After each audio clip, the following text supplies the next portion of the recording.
আয় আল্লাহ, সেই কোরআনের রাজ বাংলাদেশে কায়েম হয়েছে, চোখে দেখে বলার তৌফিক দিও আল্লাহ রব্বুল আলামিন।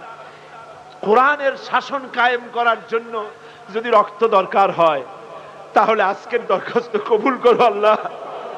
শিবিরের রক্ত আর নিও না আল্লাহ। শিবিরের ছেলেগুলি আমাদের সন্তান, আমাদের ছোট ভাই আল্লাহ।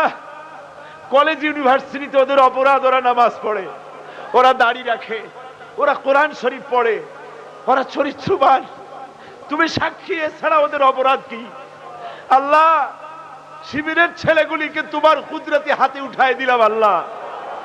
রক্ত যদি লাগে শিবিরের রক্ত নিও না আল্লাহ রব্বুল আলামিন। ইসলামী ছাত্র শিবিরের নেতা কর্মী যত আছে সকলকে তোমার দরবারে মঞ্জুর করো আল্লাহ। এদেশে পীর দরবেশ আলেম ওলামা ইসলামী দল যত আছে সকলকে তুমি দয়া করে ঐক্যবদ্ধ করে দাও।